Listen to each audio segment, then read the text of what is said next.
guys. It has been a while since we did a video post, and like most of you, COVID has brought some changes to our practice. One of them being Chanel van Nicker, who has joined our practice as a dietitian.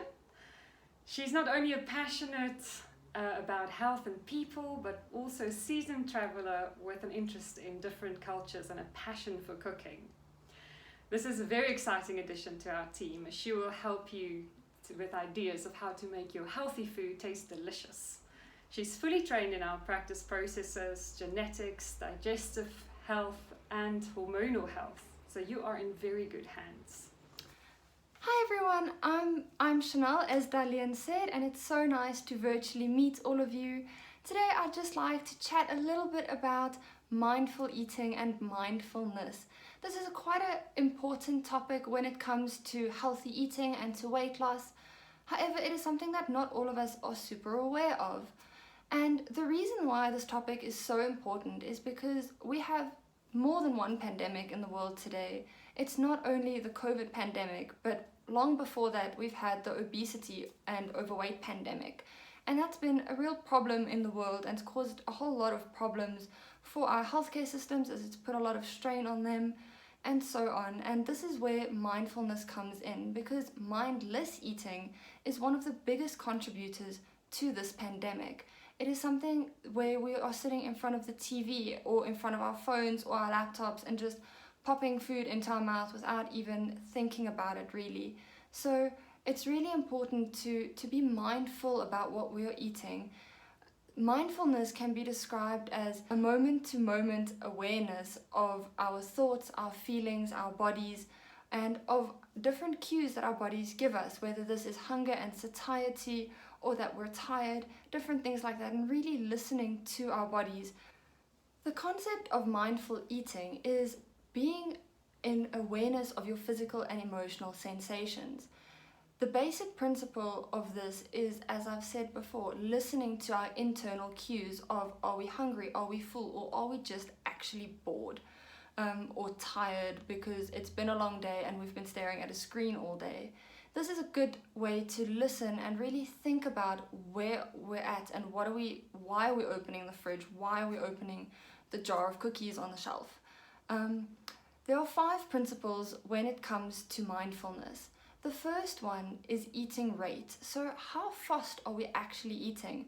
Most of us just gobble our food down and so we can move on with the rest of our days without really bothering about wasting time on eating. However, spending time on eating, not wasting it, is really important, because if we're not aware of when we are eating, we don't realize that we are eating. We can trick our bodies to think we haven't actually eaten all day, where we might have had a couple of snacks throughout the day, usually higher calorie snacks, that we didn't even realize that we are eating.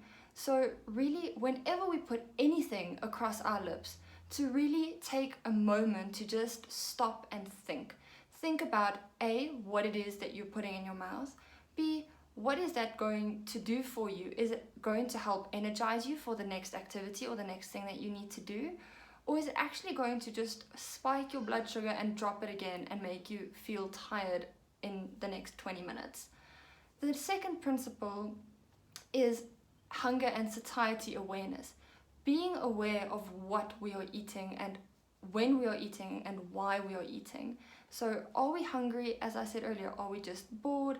Are we actually full?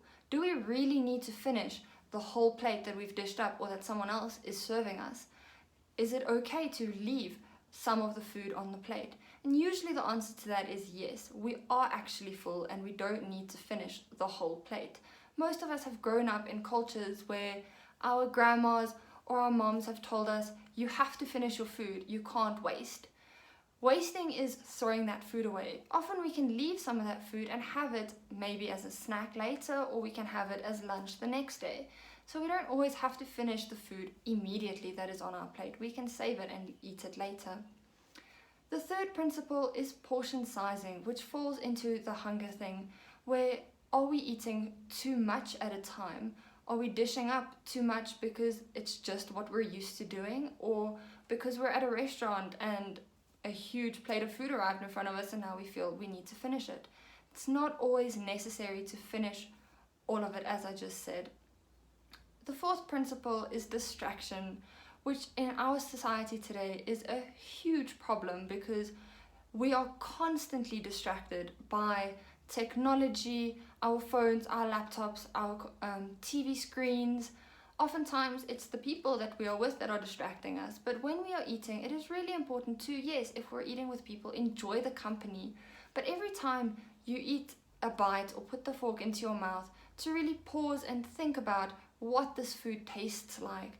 And that leads us to the fifth principle, which is savoring. To really learn to savor our food and really enjoy the things that we are eating. So when we are having something that is not as healthy, and it is a once a week or once a month treat, or it's your birthday, to really enjoy that and put it away and leave that for the next very special occasion, but rather in our everyday life to find foods that we do enjoy and to savor those moments with that food, to take a moment and just pause and say, wow, this is actually a really good piece of steak or piece of fish or vegetables for that matter.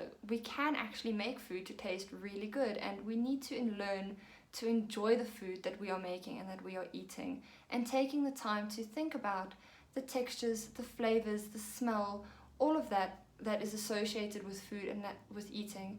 And we really need to be patient when it comes to ourselves to learning the skill, because it's going to take time. It might sometimes feel like a bit of a waste of time, but it's not. In the long run, it really contributes to good health and overall satiety and feeling better in our own skin.